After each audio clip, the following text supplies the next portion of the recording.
Ladies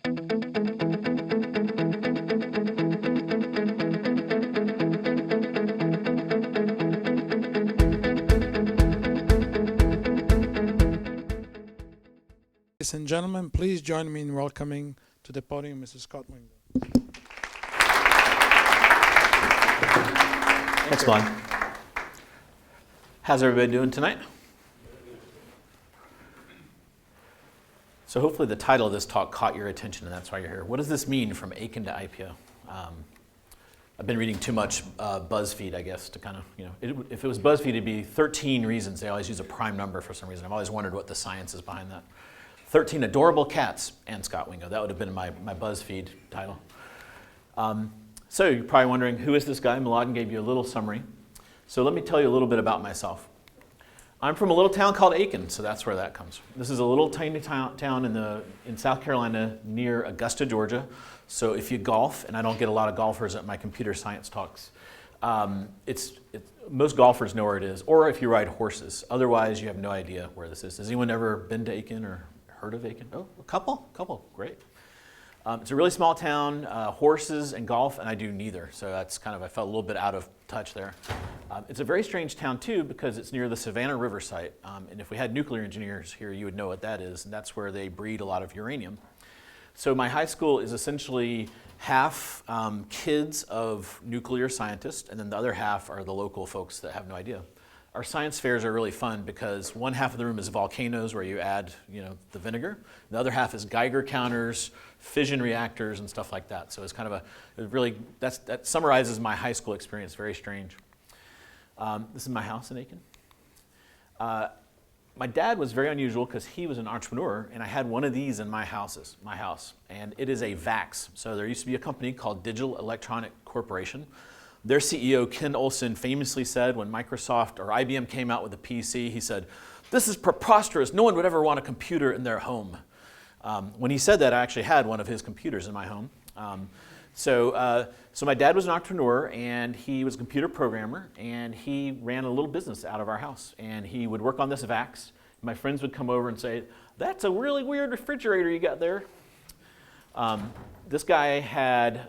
You could buy 16 meg of memory and it would cost $50,000. So just to kind of put that in perspective. I don't have my iPhone on me right now, but it would be like a $2 million and equivalent kind of a thing to that right now. I'll get back to why that's interesting.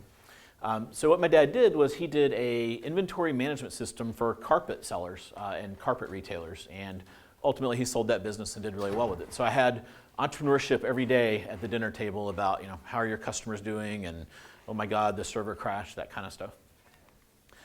My first computer was a TI 994A. I had an add-on modem, and it had a tape drive, which was awesome. You could hear the data going back and forth. Then I upgraded to an Apple II. I learned BASIC on that guy and a little Pascal on there. Then I got a 2C, an ultra portable. It was kind of funny. It was portable, but only the bottom part was portable. You had to heave the monitor around with you too. It's kind of ridiculous. And I went to high school at South Aiken High School. Aiken's one of these small towns that has essentially two schools. There's North Aiken, or Aiken because it was first, and then South Aiken, and of course that's our huge rivalry. We're the thoroughbreds. A life-changing event for me was my dad is a business guy, obviously, and he was always trying to get me involved in business. I was like, boring, don't want to care about it. And then he gave me this magazine. He said, "Hey, read this." So this was when I was a senior. A couple things you can probably tell about South Aiken High School is kind of the jocks were the kings, and I was head of the computer club, so I was not unaccustomed to atomic wedgies and noogies and all that kind of stuff. So this really caught my attention for a couple reasons, 4 reasons. Number one, I was like, hey, there's someone that's geekier than I am, and his name is Bill Gates, and there he is, folks, in all his grandeur. So that's interesting. And then number 2, it says the deal that made Bill Gates, he was 30, so he was still relatively young. I was 18 at the time, so 30 didn't seem terribly old. And he made $350 million from this deal. So that got my curiosity up, and what that deal was Microsoft went public, and they did this thing called an IPO, and I thought that was really fascinating. And I said, that's pretty cool, and it made it seem like he made $350 million. Well, the company was valued at $350 million. He owned a part of it. And so there's some nuances in there, but it's a good pre-buzz era kind of way to get your attention.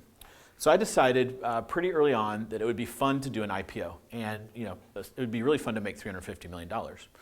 Not just for the money, but for one other reason, to get a Lamborghini. Okay, so you guys don't remember this. Marshall probably does. Where's Marshall? So there's this high audio company called Alpine, and they would get teenage boys into their stereo equipment by giving out these really nice, slick photos of Lamborghinis. So I thought that was pretty cool. It looks like a space car. So hey, I was 18. I said I would like to do an IPO someday. That would be fun, so I can get a Lamborghini. Went to University of South Carolina, and I thought I wanted to be a hardware designer, so I did computer engineering. And I realized pretty quickly that I'm not very good at hardware. I make smoke come out of the chips, which is not really good. But I realized I was actually pretty good at software. My uncle was at NCR, where they made these things called towers, and they were kind of like servers in today's vernacular. And I had several summer jobs there, and this is where I formed a lot of my opinions about businesses. The first summer I was there, I was working on this assembly line, and the whole idea was these computers would come off the assembly line, and I was in the QA department. We'd put a blanket on it, run it through some tests and whatnot. And they were behind on production, so they told me, you can make something like $8 an hour, but you can work as many hours as you want, and once you get to 40, we'll pay you time and a half. And I was like, all right, $12 an hour, that's pretty crazy after 8. So I would literally work, I think I worked 100 hours a week for like 6 weeks. And then finally they came to me and they're like, where's Wingo? Wingo. I was like, I'm over here. And they're like, stop working. You must stop working. You're killing us on our overtime budget. So that's where I learned the benefit of hard work and working overtime. Also, I learned that all the other people on the production line, they kept telling me to slow down. I was making them look bad. They're like, you're working too hard. You're going too fast. Slow down. We as a team decided we're going to do 5 QA tests an hour, and you're doing 10. Could you please just slow it down? So that's when I learned not all teams are aligned on how they build things. The second summer, I got promoted out of that department and into another department where I was supposed to do some testing, but I actually sat there all summer waiting on the operating system tapes. So in the massive bureaucracy that this company had, it took from kind of June to August to get the operating system tapes. So I just basically played the equivalent of Minesweeper for all summer. The third summer, what was interesting is I got moved to the QA department, and I had operating system tapes, and that was good. And they got there, and they said, your job is to crash stuff. And I was like, this will be fun. So the first thing, I was learning fractals, I think, recursion, and I wrote a little fractal thing, a recursive fractal thing, and I let it run on like 8 machines and then like pummeled a server. And after the second day, the server just crashed, like hard faulted. And I handed it to the QA guy. He's like, this would never happen in the real world. Do real tests. And I was like, what are real tests? He's like, some data entry or something. I was like, I'm never going to crash this banging on the keyboard.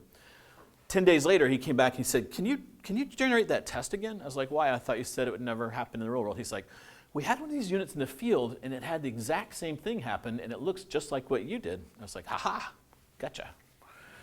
So that was interesting. Another thing I learned at NCR that was interesting is everyone's given a badge on day one. Have any of you ever done kind of internships for a big company? They do all this training and stuff. And on the back of the badge, it's got the values of the company. And like number 1 is don't steal.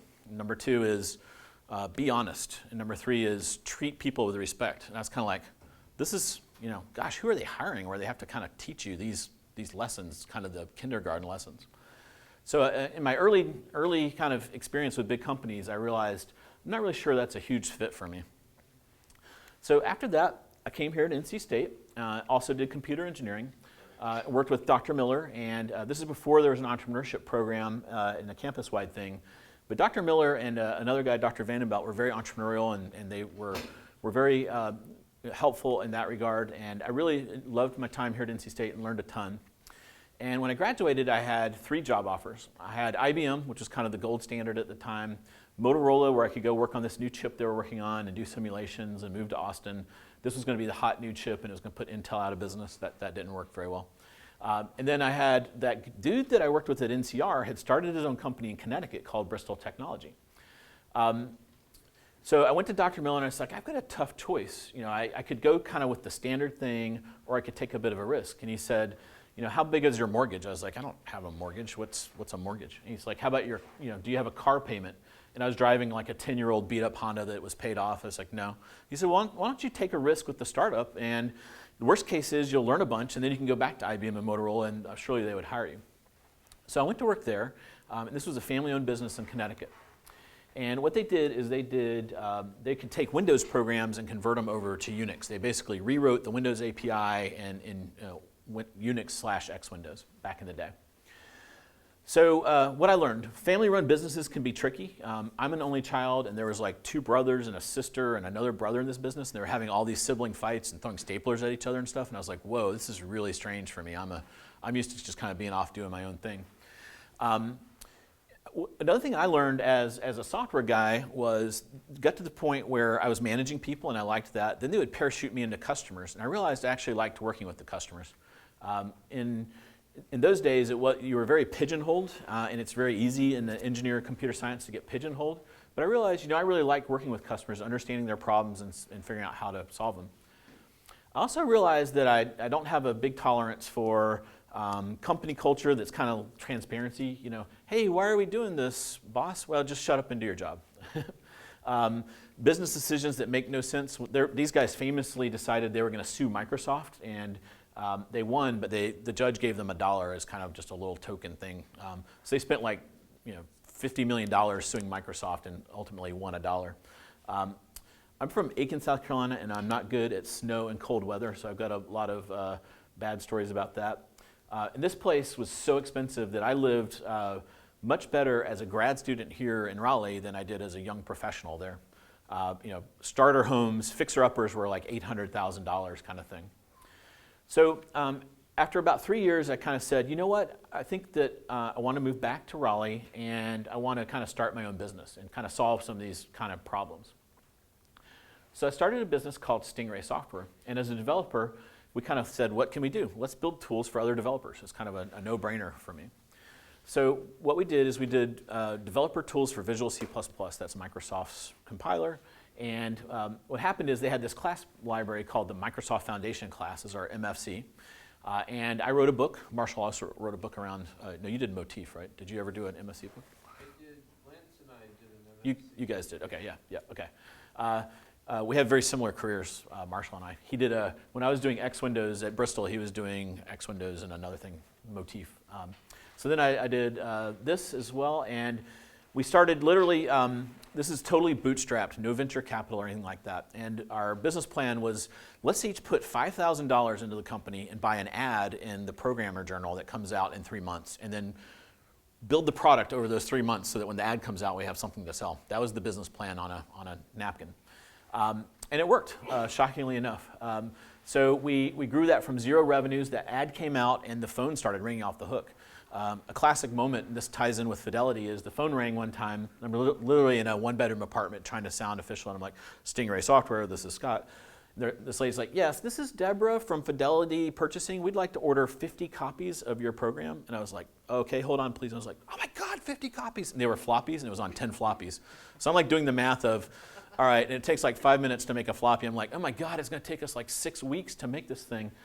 And then it's like, okay, yes, we can do that. And she's like, can I get a PO? And I was like, hold please. And I was like, what's a PO? So I had to make up, that'll be PO number 891, FB. So a lot of fun stories and adventures in that. And ultimately, for 3 years, ran that company and did really well. We ended up with 50 people and about $12 million run rate. But what we found is we had about 2,000 customers by that point, and there's probably 4,000 Visual C++ developers. So we felt like we kind of saturated the market. We kind of had half the market. And we went to this other company and called RogueWave Software and said, we knew that to expand, we would have to go internationally because we felt like we had saturated the US market. And we went to them and said, hey, we'd like to do a deal. They had a big international sales staff. And we said, we'd like to do a deal where you guys could sell our product internationally. They said, okay, that's interesting. How much do you think we can sell? We said, well, we're doing kind of 12 million here in the US, and we think over 3 years we could do 12 million internationally. We don't see a reason why not. And they said, well, why don't we buy the company? And we said, sure. So we sold the company to them in 1998. So what I learned is marketing isn't as hard as it seemed, at least to developers. So developers we understood how to market to them. They read like 3 magazines, they go to 2 trade shows, and they like beer and pizza. So how hard could it be? The other thing I learned is company culture really matters, so we hired sales reps and I had to manage these folks and figure out how to motivate them, and they always wanted to know what's the vision of the company. I was like, the vision of the company is to sell more stuff, what else could the vision be? So I learned all about that kind of thing, about how you have to really put forth a vision to get people motivated to come in every day and get excited about your business. So that was a good experience, but it was kind of a single and no IPO. So took the proceeds of that, and there was this dude, Mark Andreessen, who came out with a web browser around this time, and the internet bubble was off to the races. And so I figured, hey, I should start an internet company. So we started an internet company, and I'm a big Star Wars fan. How many other Star Wars fans do we have here? When I sold before I sold my first company, I collected little Star Wars stuff, and then after we sold Stingray, I could collect big, giant Star Wars stuff. So I have life-size collectibles and all that kind of stuff. And I started spending a lot of time on auction sites and doing this new thing called e-commerce, which was kind of born in 1997 when Amazon came online. And I had this great idea to do this search engine across e-commerce sites. And I was very excited about it, and we were working on it and thinking about, could we do it? And then 10 companies literally announced they had raised funding to do the same thing, and that was kind of depressing. But the part of e-commerce I liked as a Star Wars fan was auction sites. eBay was around, but it was very young. There was these prop auction sites. There was probably 200 auction sites, and there was no way to search them all. So we said, let's build a company to do that. It's a harder problem. Let's do it. So in July of 1999, started this company, AuctionRover.com. And the idea was we would bring up this consumer search engine and then have sellers of auction stuff. We'd have a platform for them to bid, and that's how we would make money. So kind of like cost per click advertising that you all know with Google, we wanted to do the same thing with auction sites. And all this was built off this company called GoTo.com, who I was kind of following pretty closely. They had invented paid search. Ultimately, Google made all the money, so there's an interesting lesson in there. So it was the exact opposite of Stingray software. At Stingray, we had no VC, and we had revenue day one, and we would grow and make some profit and be profitable and hire another person, and our expenses would go up and revenue would go up, very kind of linear. This was, we never made a single dime of revenue. We really didn't have a business plan, raised $3 million of venture capital and just see what would happen. Ultimately, what happened was the company that invented paid search went public, and then they acquired us in May of 2000. So this was pretty exciting because right around this time, you could kind of tell that these companies were going public with no revenue and X number of visitors and eyeballs, and it was not sustainable. And we were able to kind of be part of a company that survived through that. They changed their name to Overture and ultimately got bought by Yahoo. But that was a really good time. We're kind of like one of the last companies out of before the bubble burst. So I got really good at raising venture capital. The secret to raising venture capital is to not make revenue. It like ruins the whole thing. Revenue and profits, it's like a whole, it makes it harder to raise money because then they want more revenue and profits. So when you have neither, it's a lot easier just to kind of sell a vision. I say that facetiously, but everyone is still doing it. Like Uber and all these guys are doing really well. They're called unicorns now, and most of these unicorns have almost no revenue, ironically enough. Like Pinterest has $20 million in revenue or something, but they're a multi-billion-dollar kind of thing. So we're back to that. Timing can be everything. So selling when we did, a lot of people thought we were dumb, and we sold for like $100 million, and everyone's like, you should hold out for $300 million. I'm like, dude, we have no revenue. Are you crazy? I'm going to take this and run. That turned out to be the smart thing to do. When you do have this compelling vision of the future and everyone's aligned, then you can build teams that can do stuff that you never thought were possible. So we built this whole thing literally in 3 to 6 months, and it was scanning 5 million listings, real-time search, all this kind of stuff that today you would just spin up a cloud service and do, but we were doing it on a tight budget with servers and all that kind of mess.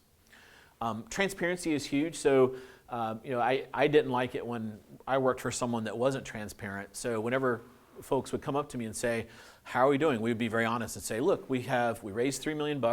We've burned through 2. We've got $1 million left. That gives us another 3 months. We'll probably have to raise more money when we get to the bottom of that. There could be a period of time where we run out of money.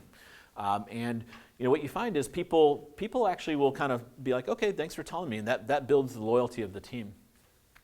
So a big thing I learned is the secret to building a great place to work is build one where you would want to work.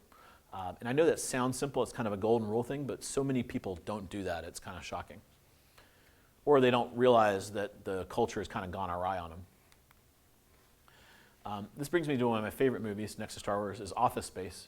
This is definitely required watching for you if you kind of have a sarcastic sense of humor. Very funny movie, love it. This guy's the boss. He just wanders around with his coffee mug and asks people for their TPS reports, which is like just total bureaucracy. No one ever looks at these things. They hire these consultants to come in, and they're all kind of like, what do you do here? And no one can really answer the question. They beat the crap out of a fax. It's really good. So what happened is we sold our business, Auction Rover, to GoTo.com. I'll call them Overture. And then this little company by these two PhDs out of Stanford called Google came around, and the GoTo guys came to us and said, you know, we're going to go buy a bunch of search engines and compete with this Google company. They're kind of a flash in the pan. They probably won't be big at all. Two wacky Stanford dudes. And what we decided to do, they said, we're going to shut down what you guys have built. After we sold the business to them, we started working on the seller side of things. So we had done the consumer-facing part of Auction Rover, and then we started working on the seller interface. And realized a couple things. We signed up a bunch of sellers, like 3,000 or 4,000 of them. But the problem was they would call us day and night and want to talk about their cat. And they never wanted to pay us much at all. We got to the point where they paid us anywhere between $10 and $20 a month, which was almost nothing. And then they would call us constantly. So every time they'd call, we'd be upside down instantaneously. So we're kind of like, guys, is there a business here? And then the epiphany that became ChannelAdvisor is one day I was looking at these reports, and our number one seller of our software was always this lady, Granny Goose, and she sold some kind of pottery or something in Iowa. And I looked one day, and it was Sun Microsystems was our number one seller, and they sold like $2 million worth of servers on eBay. What had happened is because of the dot-com bubble burst, all these companies had massive inventory, and they were desperate to liquidate it. So they would put it on eBay at pennies on the dollar to sell. This is when eBay was literally like 98% Beanie Babies, and they were just that desperate. They're like, I'm going to put these servers next to the Beanie Babies. Hopefully some MIS guy is going to be looking at a Beanie Baby and find our server. They were that desperate. And I'm not an entrepreneurial genius, but I figured, all right, $2 million in servers and $20 a month.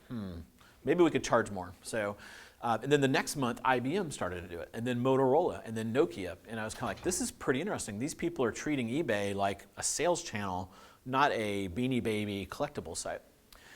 So concurrently with that, what happened is the Overture guys said, hey, we're going to shut you guys down. Sorry, peace out, it's been fun. And we said, wait, before you do that, what if we kind of buy back this one kind of wacky idea we have? And we were able to do that. In 2001, we spun out of Overture as ChannelAdvisor with this kind of idea of, could we build something for the IBMs and the Suns that were using our software? Then, just to keep the story short, we were able to self-fund through kind of the wreckage of the dot-com bubble burst. And then one day a VC called me and he said, hey, I collect Roberto Clemente baseball cards and I keep seeing ChannelAdvisor all over eBay and other collectible sites. Who are you guys? And ultimately he led us on a Series A. We raised about $75 to $80 million through a series of funds here. And what we do at ChannelAdvisor is the following. So we have cloud-based software as a service, whatever you want to call it. Retailers, we have about 3,000 retail customers, so that can be Saks, Belks, Dick's Sporting Goods, whoever. They put their inventory into our software, and then we publish it across the internet to different e-commerce sites. We publish it to Google. Have you ever seen those Google listings that have little images and prices? Those are called product listing ads. We do that. We do 150 comparison shopping engines. And we support eBay as a marketplace, meaning the transaction happens off the retailer's website. We support like 57 different marketplaces. So now we support eBay, Amazon, Jet, Mercado Libre, Tmall, all these kind of companies that you hear about. On an average basis now, about $6 billion goes through our platform. And so imagine what we do is we give the marketer over there this dashboard for managing all these sales that are happening across the internet.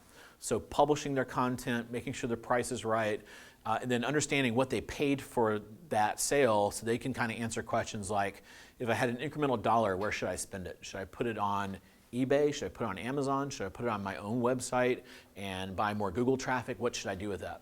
What are the mobile trends for my software? These kinds of things. So that's what we do at ChannelAdvisor. We have about 650 folks right now, and we had raised about $80 million in venture capital. The most exciting thing, though, is 27 years later, we went public. So after seeing my Bill Gates in May of 1986, in May of 2013, we went public on the New York Stock Exchange. And this was very exciting. You go to New York Stock Exchange, and there's still humans that trade on that one. There's two stock exchanges, NASDAQ and New York Stock Exchange. You go on this podium, and you get to ring the opening bell. And that's what I was doing there. And then after that, I'm a huge fan of, I'm a CNBC junkie, so I watched this show called Mad Money with Jim Cramer. I got to meet Jim Cramer. I've met him like 6 times since then. It's very surreal. I felt like I was on Iron Man. Have you seen Jim Cramer's always on Iron Man? I felt like I was like in this weird meta thing where I was kind of like filming myself on Iron Man or something. It was very strange. And then what you do is Goldman Sachs led our IPO, and then you go and you kind of watch this human thing interact where these are the guys that are selling and they're calling out, you can't see them, but over here is a whole other group of people, and there's this whole cool auction thing that goes on where they figure out where your stock starts to trade. Very awesome, and was able to check the life box of doing an IPO. Learned a ton at ChannelAdvisor. Some of the highlights, having done installed software, doing things cloud-based, software as a service is awesome. So we literally had, at Stingray Software, we had probably 8 versions of our software, and invariably someone would call, we're on version 8, this dude would call up, he's like, I'm on version 5 and I found a bug. So some poor developer had to go find version 5 out of a branch, install it on a machine, duplicate the bug, create 5.0.1, and then save that and then send it back out to the customer. And then you kind of iterate on that over time, and you end up with this creeping massive gloop that kind of slows down your business. At ChannelAdvisor in the cloud, we can flash update everyone every 30 days, boom, boom, boom, so that we don't have to worry about all that kind of stuff. It enables us to go much, much faster. So to put it in vernacular of my teenager, cloud rules, installed software rules. Agile software development, love it. When we were at Stingray, Microsoft was our big partner, so we kind of followed how they did software development, which was on kind of 18-month cycles. In the first year of ChannelAdvisor, we tried that, and like literally every 3 months we were resetting those 18 months, and we've got almost nothing done. And we said, this is crazy, we've got to change this. So we do Scrum, Kanban, whatever works, and we put out new code every 30 days, because literally in our world, everything changes very, very rapidly, so we have to be able to respond to that. The other thing I learned as CEO is when you're at 50 to 100, under 50 people, life's easy. When you get to 50 people, the first person comes to you and says things like, yeah, I don't like Sally, I'm not going to sit near her anymore. Or, Bob makes me angry. Or Joe said this in a meeting and I hate his guts. Or what's our inclement weather policy? It's, as an entrepreneur, that's a tough one. You're kind of like, get into work, get your ass to work. But these are the kind of things that as you scale, you really have to kind of think about and say, well, get your ass to work is not going to be good in a handbook. Can we say, get your butt to work? No. All right, if you don't feel like your life's terribly threatened, to get to work, kind of things. When you get to kind of 50 and 100, you can still kind of bust through a lot of these things, but after 100, when you can't remember everyone's name on a daily basis, or the new guy takes you a while to learn his name, then it really matters, this whole thing of culture. So I spend a lot of time thinking about that, of how do you inject culture into a company and make sure that it's kind of around for the long haul.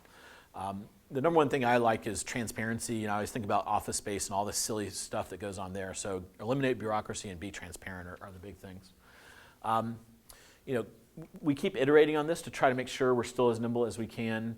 The other thing I found is once we got past kind of 30 million in revenue and 300 people, there was no books anymore. I read books constantly about business stuff, and I found that there was no more books to read about it, and that was kind of scary. There are some out now, but so it felt kind of lonely being out there in the Triangle area. There's not that many companies that have kind of gotten to that scale, so it was hard to find peers.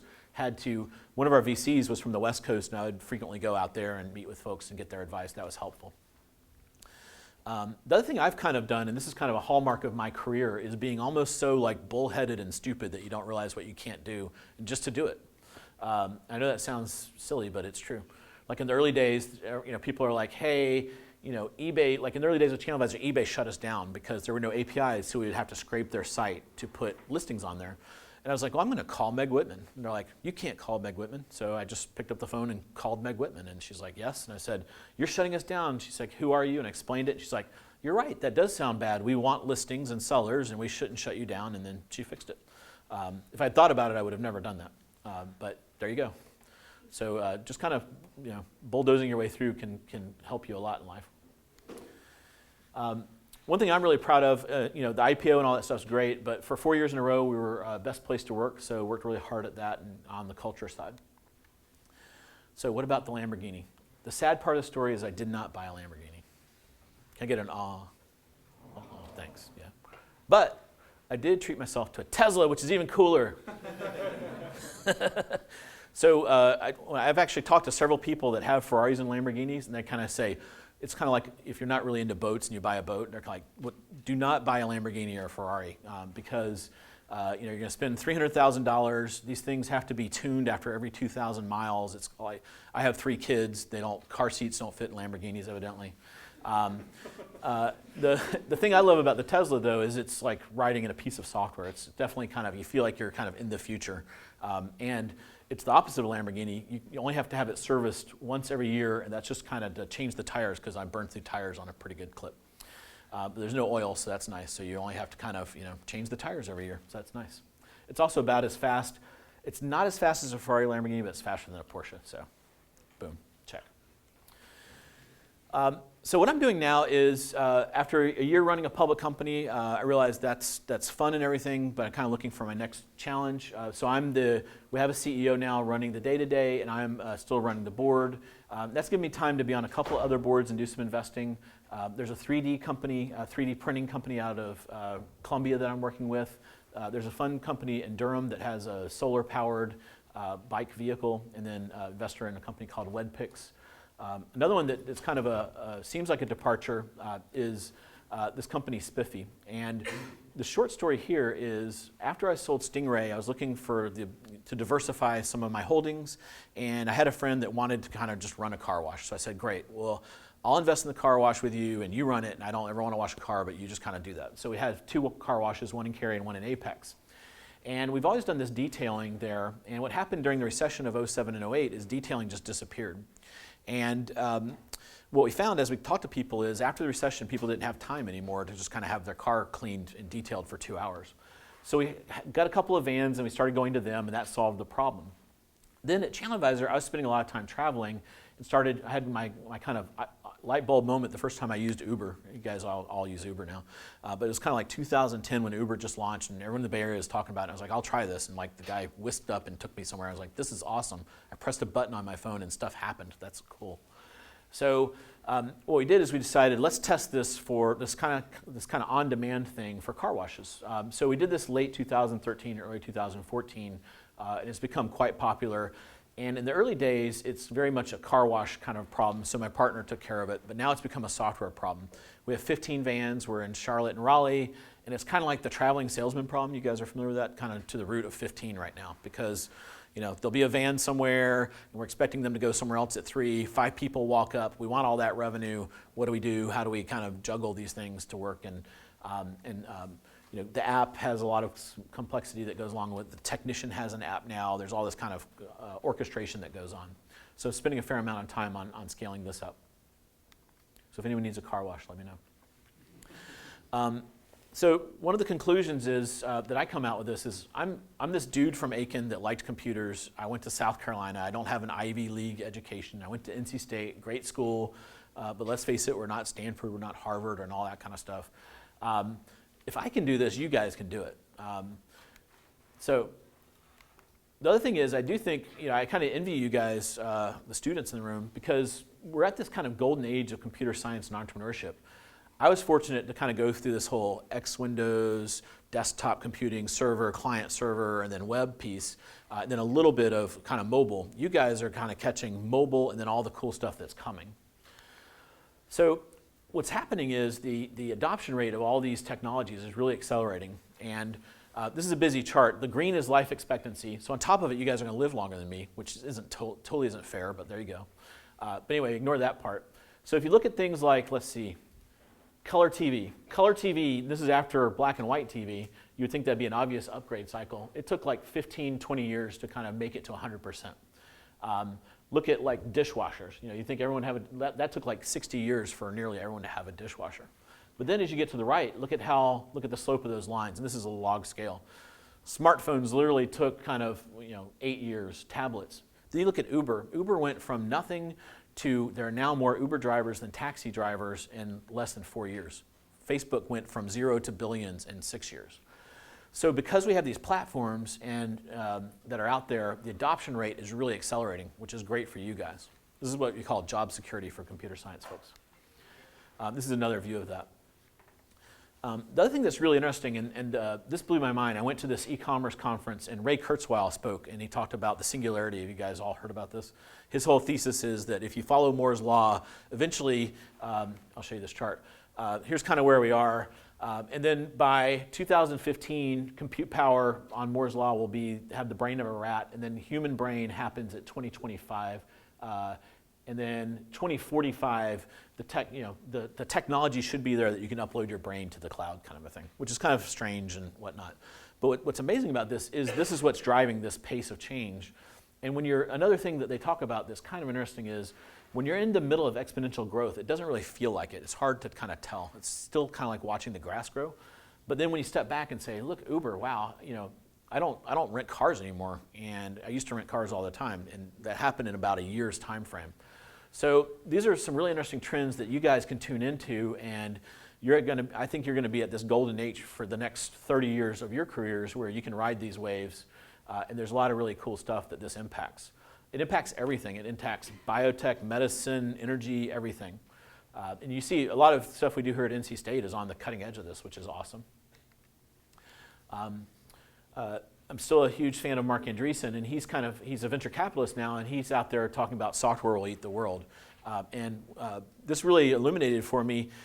So I got my Tesla in late 2013, and then early 2014, it connects to the Wi-Fi and stuff, and it said, hey, we have a new version of the software. Do you want to upgrade? And I said, yes. And it said, we added 8 features to your car. So since I've had my car for like 2 years, literally 50 features have been added because my car is software.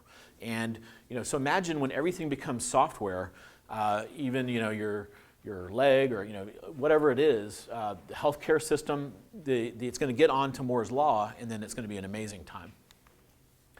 A couple of the areas that I'm fascinated with: augmented reality and virtual reality. This has been really interesting to watch. That's the Microsoft HoloLens. Have you guys seen some of the demos of this thing? It's pretty mind-blowing. This is my favorite because all these people, Microsoft bought Minecraft, and I have an 8-year-old daughter, and she spends like every waking moment she can inside of Minecraft. It's like this Lego thing where you build 2D worlds. And Microsoft bought Minecraft that literally had $10 million in revenue, I think, for $2.5 billion. Then the founder basically went insane, but that's another story. And then everyone's wondering, why the heck did they do that? And then in January of this year, they came out with this demo of HoloLens that kind of blew everyone's mind. On the table over here. So he looks at Minecraft on the wall, and then he kind of 3Ds it onto a table.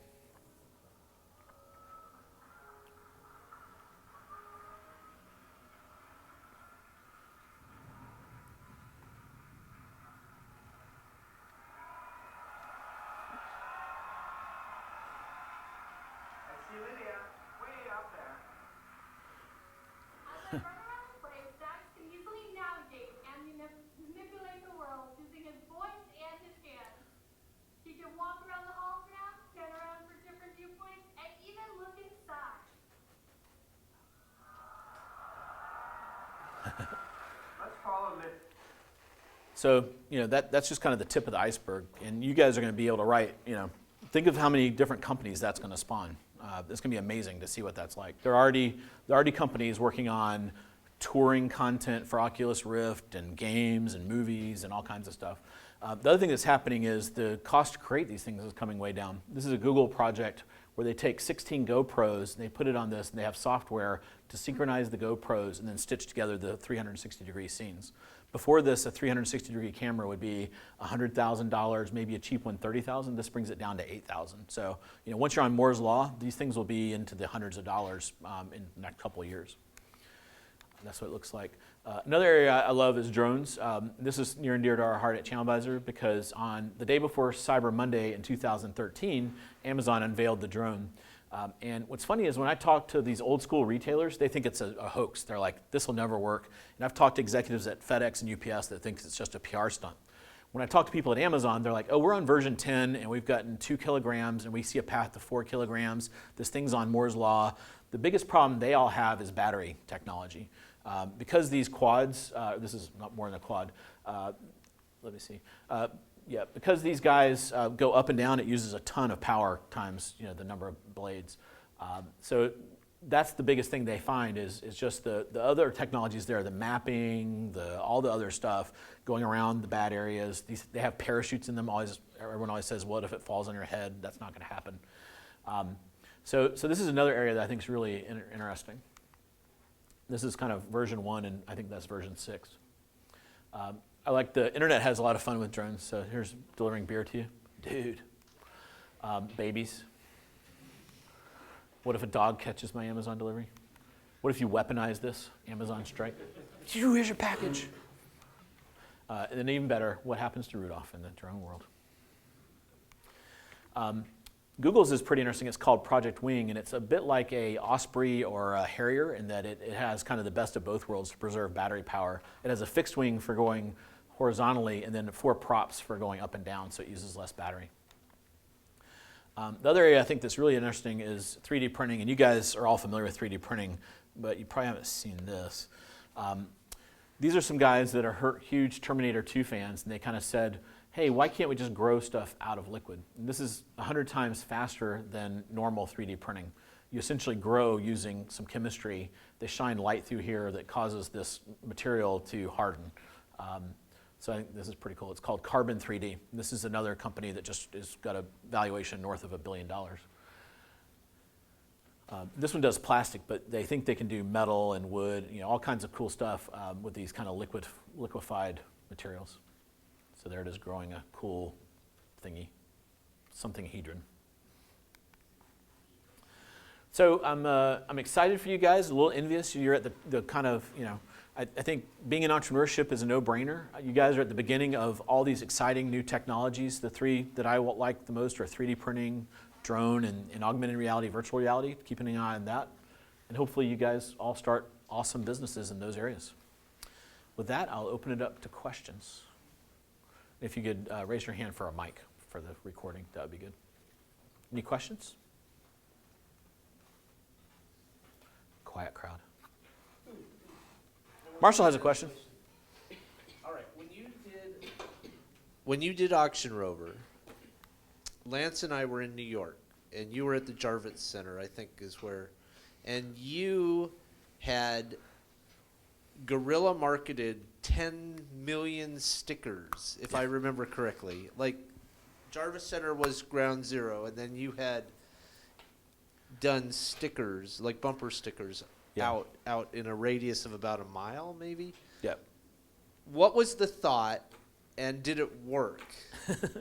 Yeah, so we became known for our guerrilla marketing, and this all happened because we did some business cards, and they said, business cards are this kind of mathematically complicated thing where if you go order business cards, you can't just order 50, you have to order like 1,000 or it's crazy. And then we said, what if we ordered like 10,000? The cost per card went way down.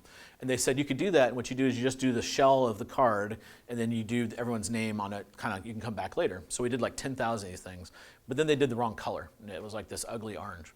So we made them reprint them, and we just put on there our web address on the front and back. And we would just go around and throw them everywhere we could to kind of get our name out. And then our traffic went up. So we actually started to see, we'd go through busy airports and things, and people would kind of come and they would apply for jobs and stuff, so we could tell it was working. And then we started to go get more and more brazen. The most brazen thing we did is we got this is probably a mistake in retrospect, we got a mascot uniform of the roving dog. And then we had all these interns, and we would kind of dare them to do more and more crazy stuff. The first crazy thing we did is Emeril Lagasse was here doing a live remote he was out at like the Museum of Modern Art, and he was out in that amphitheater. So we all were in the crowd, and they did live from Raleigh, and it was on the Today Show, and then they showed the audience, and we all unfurled our banners of Auction Rover, and the mascot kind of ran in front of the camera, and then we got kicked out. But it was cool because Emeril Lagasse later signed to one of my Auction Rover dog bowls that we had. That was the first thing. The one that got us in the most trouble was there was a WWF match at it was RBC, it's PNC now, and we had our guy come, we dared the intern to go, and he had like 4 beers, he's like, I'm doing this, he puts on the thing, and we had tickets, and we went to this thing, and he sat with us, literally for the way wrestling works is like the first 2 hours are really crappy, like most wrestling's fake, right, but the first 3 hours are really, really bad, and then you have the main event, and that's what gets televised. So we sat there literally for 2 hours in the dog suit, and no one asked us what we were doing. And it went live from Raleigh, WWF is war, and the guy, he jumped up on the stage, and the ref like threw him off, and they kicked us out. And we almost got arrested for that one. That was like tricky. But then we went to this trade show, and it was called it's called the Internet Show. I think it was just called the Internet. It was like really kind of silly. It'd be like electricity today.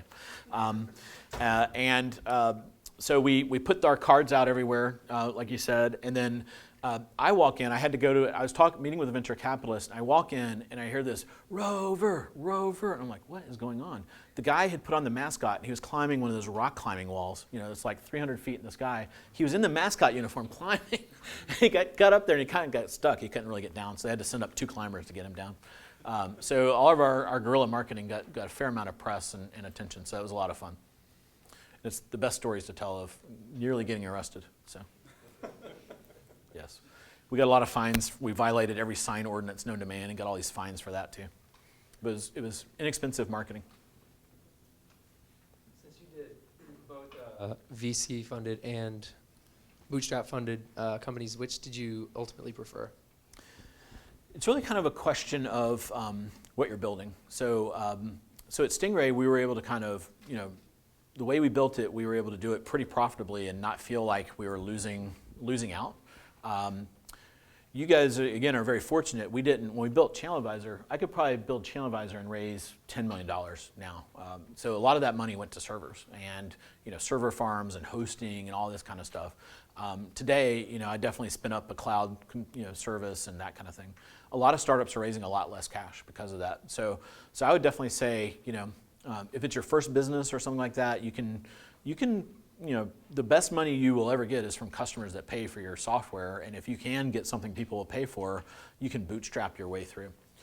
One of the things that's unique about the RTP area, I think, is a lot of our companies are bootstrapped. And that makes them much more resilient and less susceptible to these kind of crazy trends that whipsaw a lot of the Bay Area companies around. For every Uber and Facebook, there's like 1,000 other companies that fail you never hear of. And it's kind of a, they raise $5 million, they pivot, and then crash. And they spend up a lot of their time and effort just kind of looking for that next big thing. Good example is there's a company here, Bronto, that software as a service email kind of marketing platform. They built it kind of slowly over kind of the same time frame we did, and they sold for over $200 million, bootstrapped it to NetSuite. So they were able to kind of just slow and steady wins the race and not worry about having a competitor to kind of come in and take everything. At ChannelAdvisor, we had some competitors and felt like we were going after kind of a bigger space and kind of had to raise capital to get out there and get the servers and everything. So a lot of it depends on the circumstances, who your competitors are, and what it's going to take to build your product. But for most software today, it's actually pretty doable with sweat equity and some cloud services, which is pretty awesome. So the bar has come way, way down. This hurts the VC industry because venture capitalists are raising all these big rounds and they need to put more and more capital to work, and software startups need less capital. And when you think about it, it's kind of interesting. A lot of the capital is going towards hardware companies or something like an Uber where they're just kind of massively throwing scale against these kinds of things. And then there's a lot that's dried up at the smaller companies. So again, that helps us in the RTP area, I think, a lot because our companies are kind of more grinded out kind of companies.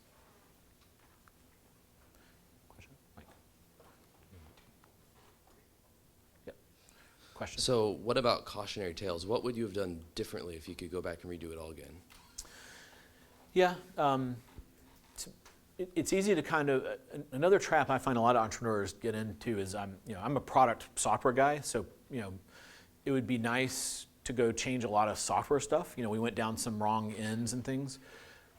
But I try not to beat myself up too much about that because when you're creating a new category, you don't know what the right path is. So you have to kind of go wander down some of those dead ends and come back and go back. A corollary to that I get asked a lot of times is, okay, you've had 3 companies and 3 successes, and one of the reasons why is I've never bet the company on something that was one of these kind of ended up being a dead end. So even though I've explored some wacky stuff here and there and done some acquisitions that some worked and some didn't, I never have gotten to the point where I've had to risk the company for that. So to be honest, I don't have any kind of, when I really reflect on it, I don't have any huge regrets about it. So. It's not as dramatic. I shouldn't have killed that guy. No, just kidding.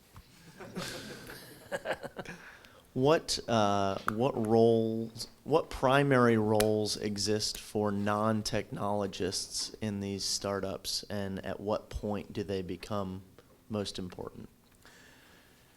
Yeah, so good question. So there's, so if you look at somewhere around 10 people, you're going to hire, so let's say you're going to build this awesome software product. You're going to hire your engineering kind of folks first, your coders. At some point, you're going to need QA folks, and then another point, you're going to have to start layering in a very important function we found is product management, and that's where engineers are smart, and you can definitely send them out to customers, but engineers are your most expensive kind of resource, and that's really inefficient to have engineers going and visiting all your customers. So you introduce this middle function called a product manager, and that's a really good kind of one of the first things I've always hired when building a good product. And they're kind of the CEO of the product. Their job is to understand from whatever constituents you have, be it customers or new customers, sales, internal customers, that kind of thing. What do you need the software to do? And then also to kind of isolate the folks writing the software so they can be as efficient as possible. So that's one example. And then after you have a product, then you layer on tons of non-technical people. So you're going to need salespeople, marketing people, legal, HR, all those kinds of things as you scale up. So there's definitely now a lot of the Bay Area companies, they always kind of say, well, everyone should have a computer science background. So like Google, everyone has a computer science background. So like HR, you have to have a computer science background, and legal, you have to have a comp sci. And like PM, you have to do that. And I think the danger of that is you end up with this groupthink where everything becomes an algorithm, right? So HR becomes an algorithm, and there's kind of like this machine that's hiring people, and you assume that that's going well, but you don't, how can that measure empathy and the ability to interact with others and that kind of thing? So I think a lot of that's misguided, and the pendulum will swing back around towards having a good mix of technical people and diverse, all kinds of backgrounds, kind of helping make a great company. Any other questions? Hi. So you mentioned company culture a few times, and you've been recognized for it through ChannelAdvisor. What sort of practical things did you implement in your companies, whether it be ChannelAdvisor or your previous companies, that really made the workplace something that everybody enjoyed and encouraged everyone to work hard? Yeah, good question. So if you couldn't hear, the question was, what are some of the things you've done to have a good culture? And the tricky thing is I've always tried, every 3 years or so, I'll try to put like the culture in writing, and then I've realized that I hate that process and I stink at it. So, and it ends up being cheesy. Like it's hard for me to avoid the NCR badge problem when I'm doing that. My favorite one is when people come up with like silly little acronyms like SPAPOW, and you're like, wow, that's really silly, or cheers or something like that. So I would kind of describe the culture as an unculture, and this drives HR people crazy. I've probably been to like 50 HR people because of this. But like the first time, a new director of HR will come in and just say like, we don't have a culture document? I'm going to create one. And they come and it's like this really cheesy thing that you would like, you would totally laugh at, and it's ridiculous. And I say, yeah, we're not going to do that. And then they get mad and quit. So, oh well. So that's now part of the interview process with HR people is, you're going to come and you're going to try to do this, and I'm going to say no, and you're going to quit. Are you okay with that? And so that actually filters out a lot of that mess. So that part of it is just kind of having an unculture because, the other thing is when you talk to people and you really listen to them, what makes the people that work well at our company, what motivates them is working with other smart people. And the thing that demotivates them is when they work with someone that isn't pulling their load, a bad teammate. You guys have seen it in your team project. This is the big thing you learn from a team project, right? My kids are in high school, and that happens all the time. Well, there's 4 of us, and 2 aren't doing anything, and 2 of us are doing everything, and that's just the nature of kind of a randomized group. So what we realized is that's the number one thing we can do for the culture is really measure everyone's performance as best you can, and do peer reviews and those kinds of things, and then you owe it to the people that are really contributing a lot to get rid of the people that aren't contributing. And it sounds callous when you say it like that, but it's actually better for both folks. Usually the people that aren't doing well, they realize it and they're not happy either. So you're almost kind of, I used to agonize over this, but what I found is you're actually giving them, many times these conversations, you build them up, oh, I've got to let this guy go, it's going to be painful. Then he'll be like, whew, I'm glad you said that. I totally feel I'm not a great fit. That happens more often than the other one. So that's probably the number one thing I'd say that I've learned over kind of a 15-year cycle is to really, you kind of have to really do that and do it well. It's really hard too. Sales reps, it's easy. They have a quota, the number, you can kind of stack it up and say, all right, these guys are obviously doing nothing. With engineering, it's hard because all these companies have tried this, right? Microsoft kind of famously, or IBM famously had this measure of KLOCs, which was thousands of lines of code that they would measure their engineers on, which is kind of hilarious. But they literally, for like 30 years, IBM had that as their standard. How many lines of code could you generate? IBM or Microsoft does this like harsh forced ranking, and everyone gets a 3 except these super stellar people, and those are tough because you can't really. It ends up being a lot subjective. So that's the hardest one, is figuring that out. And we do a lot of things like the project and how it went and how everyone works with their team and that kind of thing. But that's the number one thing I would say is kind of, I found it very hard to document culture, and then we just kind of do a lot of it by showing folks, here's how we operate and how to treat people. The other thing you find, and you guys have seen this too, right? There's this curve that the kind of the wacky smart people are on this exponential curve, and when they're out here, they tend not to work well in teams. So just to pick on like Google, I go out there all the time and you meet these super smart people, but they're totally neurotic and crazy, right? And they don't work well in teams. And at Google, they've decided that's okay. But in our company, that wouldn't really work out very well. If you ever get a chance, watch the sitcom Silicon Valley. I can tell you that it's like 99% of stuff's true when you go out to the Bay Area. It's kind of funny. You meet all those kind of stereotypes are out there and hilarious and fun to deal with. Any other questions? There's one over here. Maybe time for one more. One more. Time for one more. I'm getting the hook. If you had to do it all over again, what would you do differently? If I could kind of Marty McFly and go do it, I would go through everything faster, I think, because I would have the benefit of hindsight. There's really not a lot I would do differently, to be honest with you. I think I've had a great career. I've kind of really exceeded my own expectations. I thought it would be cool to do an IPO when I was 18, and I did it. I'm kind of like shocked that I was able to do that. So I've got no complaints here. So I wouldn't change anything, to be honest with you. It's been a good run. Thanks. All right. Thanks, everybody.